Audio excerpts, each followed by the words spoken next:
Okay, let's talk today about how we split one fraction into two. Okay, we're calling that, well, right, all the mathematicians call it partial fraction decomposition. Okay, we are decomposing one single fraction into potentially two. We're just going to do two, right? Sometimes you can do three or four, but that requires some super high-level math, and that's not going to be what we do. Okay, so basically what we're going to have is as you can see here, quadratic on the bottom.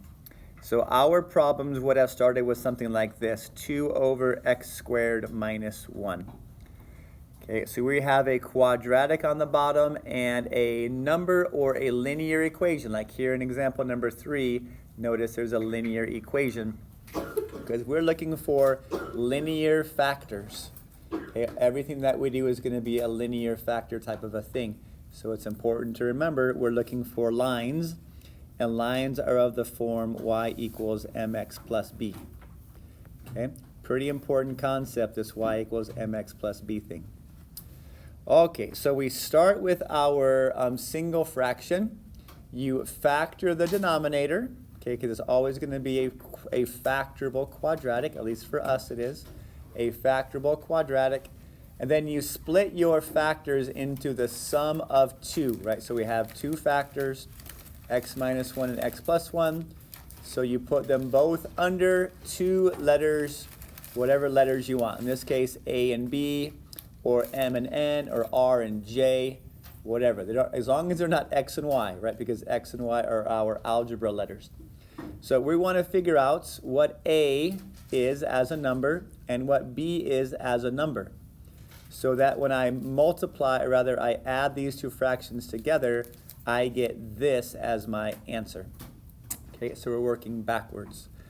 So what we need to do algebraically, I guess, is multiply by the least common denominator. So my least common denominator is going to be this one, right? This one as a factored form. So if I multiply everything by x minus 1, x plus 1, all three of my terms, right, all three terms, then we can start dividing and simplifying, right? So the reason we multiply by the least common denominator is so that we can eliminate the fractionness of our equation. And as long as you multiply each term by the same thing, right, we're not actually mathematically changing our problem. So multiply by the LCD, each term, right, the left term here, and then each of our two fractions. And let's see what we can divide, aka cancel. So here in our first term, everything divides out, and we're left with just 2. In our a term, the x minus 1's cancel, and we're left with a times x plus 1. And in our last term, the x plus 1's divide and simplify, so we're left with a b times x minus 1. So let's continue to solve. We will distribute. Distributing is our next algebraic term, so we can get rid of our parentheses. ax plus a plus bx minus b. So now let's group our like terms together. Okay, so we have two things that have an x in it. We have an ax and a bx.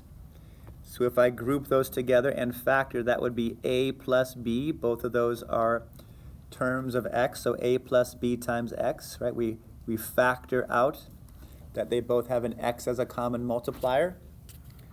And then we have our other things. We have our plus a and our minus b, right? Those are your non-variable terms. So plus a minus b.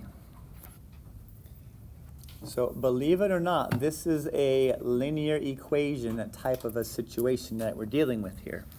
Okay, I know we can't see it on the left side, but this is in fact some type of an mx plus b. Okay, and you really can't see that because of the thickness of the line. There, that's better, mx plus b. And this on the right side is also an mx plus b, right? mx plus b. So then here is the mathematical idea. If the left side is a line and the right side also represents a line, and they're equal, that means the slope of the line on the left needs to be equal to the slope of the line on the right. In order for them to be equal, all of their parts have to be equal. So the slope on the left equals the slope on the right. And that's how we get one of our systems of equations, okay, is the fact that we combine your slopes. So here's our slope. On the left side, we have a slope of 0. Notice we don't see an x at all. We just see a 2. That means there's 0 x's on the left side of that equal sign. And on the right side, our x values are a plus b.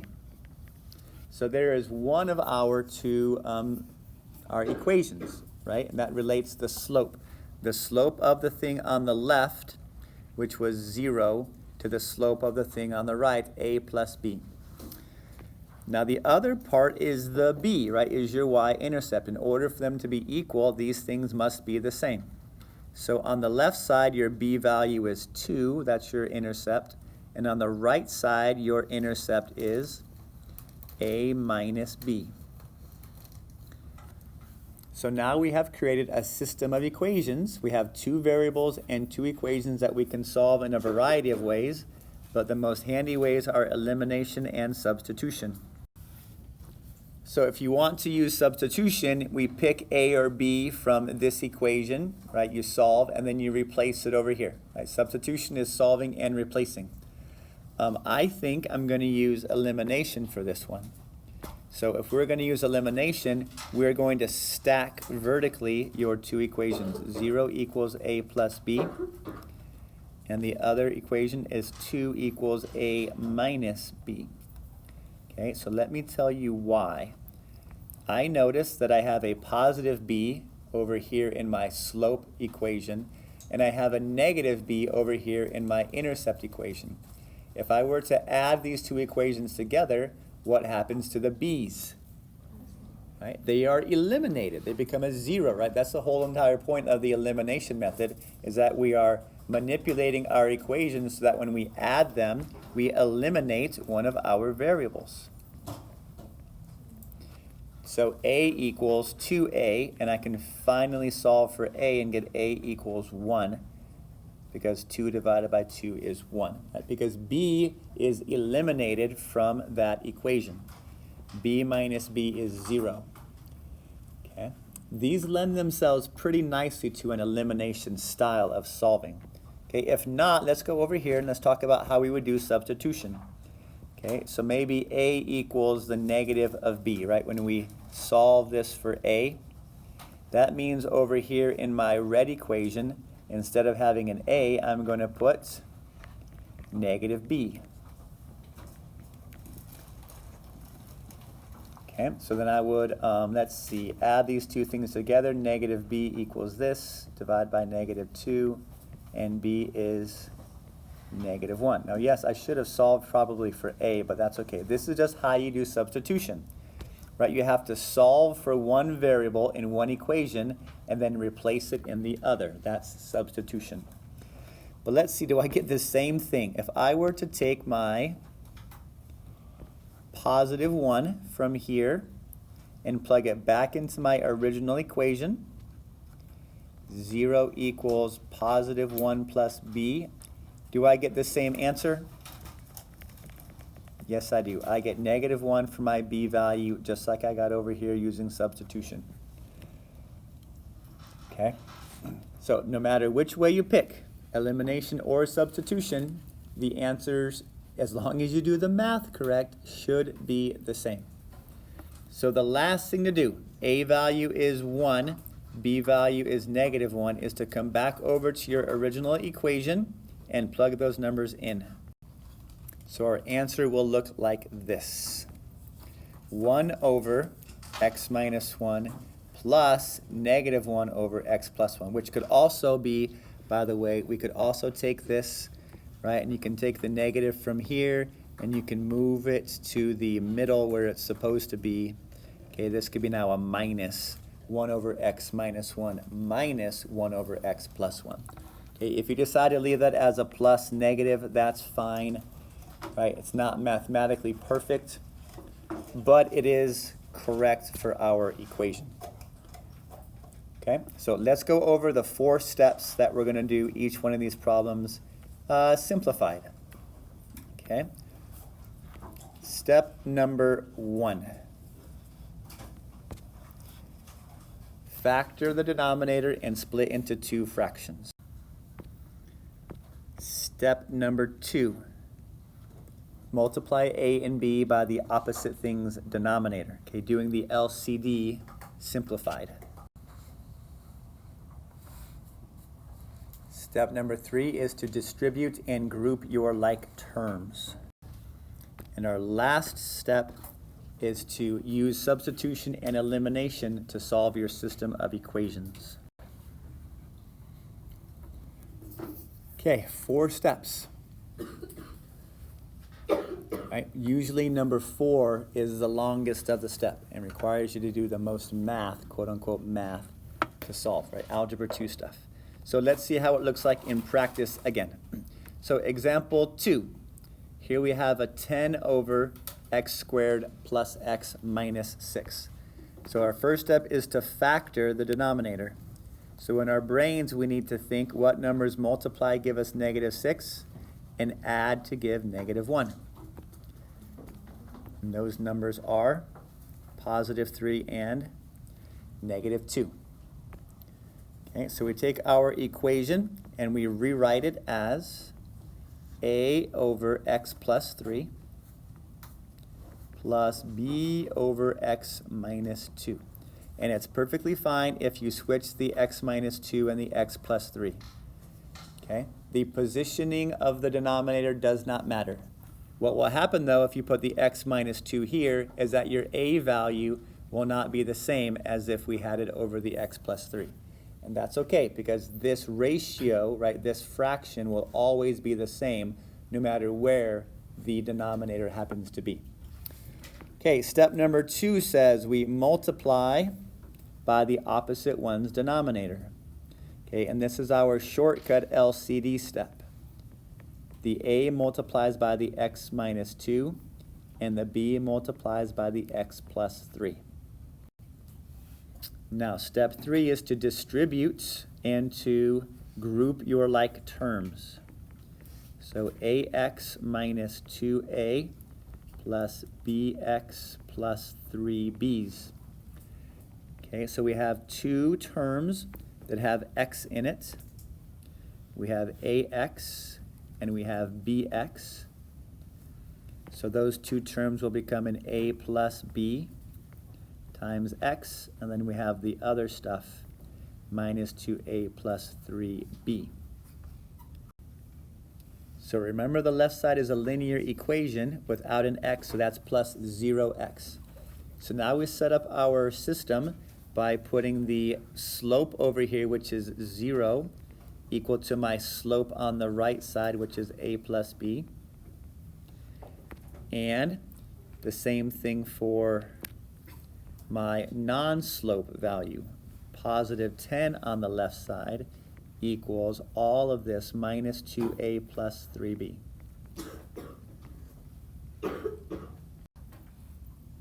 So now we have to solve our system. Okay, and once again, I'm going to do this using the elimination method. I think it's a very nice method. A plus b that goes there. Okay, and I'm writing these in a stacked manner. Negative 2a plus 3b. Okay, now I notice if I had a 2a, then adding these things together would eliminate my a variable. So let's do that. As long as I do it to both sides, I am mathematically correct. I'm going to multiply everything by 2. Okay, so I have 2 times 0, which is just 0. I have 2 times a, which is 2a, and I have 2 times b, which is 2b. So 0 plus 10 is 10. 2a minus 2a is eliminated. The a has been eliminated. And 2b plus 3b is 5b. So dividing both sides by 5 means I have a b value of 2. So I'm going to take this b value of 2 and plug it into my equation up here. Okay, pretty simple stuff. 0 equals a plus 2. So bringing 2 onto that side, I have an a value of -2. Okay, so a b value of +2 and a value of -2. So my last step is to come back up here to my original equation, okay, and replace a with -2 and replace b with +2. So that's how I'm going to check to see whether you got your answers right on your assignment, is I'm going to look at the numerator that goes along with this specific denominator. Okay, because whether it came first or second, the number above x plus 3 should always be -2, and the number above the x minus 2 will always be +2. So that's what I'm going to look for when I grade your assignment, is what your numerator and denominator are in correspondence with each other. Okay, one last example. This one, in fact, has an x minus 8 on top. But that's not where we start. We start with what numbers multiply to give you -8 and add to give +2. Okay, those numbers are +4, so one factor is x plus 4, and the other factor is x minus 2. 4 times -2 is -8. 4x minus 2x is +2x. So we start by factoring the denominator and splitting it into 2 parts. Okay, our next thing is to multiply by the opposite one's denominator. Okay, now we have to distribute into here, both of these, and then we'll get our like terms together. Which brings us to here. Okay, so now notice we have something. There is an x value. I can set the coefficient of x on the left side equal to the coefficient of x on the right side. So if there's no quote-unquote number in front of x, that means we're going to have a 1. So 1 equals a plus b. That's one of your 2 equations. And your other one is the -8 and all of this stuff. So now let's get to solving our system. Once again, you can use substitution. I like elimination. Okay, so we stack our 2 equations. -8 equals -2a plus 4b. So in order to eliminate my a value, I'm going to multiply everything on top by 2. Just multiply everything by 2. 2 times 1, 2 times a, 2 times b, and now I'm going to add. That's a -6. The a's have been eliminated. And plus 6b, I guess I don't need to write a plus 6b. And that should be a capital B. So b is -1. So now that I know b is -1, I come back into my simple equation here, real simple. 1 equals a plus -1. So I'm going to add it over to that side, and I get an a value of 2. A is 2, b is -1. So now let's come back up here to our original equation that we wrote and replace all that stuff. So your final answer should look something like this. It's okay if you have plus and a -1 on top there. Okay, so this is partial fraction decomposition. We factor your quadratic denominator, and then you split your equation into 2 fractions, okay, with an a and the b. Multiply to get rid of the denominators, distribute, combine like terms, set up and solve a system of equations based upon your slopes and upon your intercepts. There you go. Have a great day.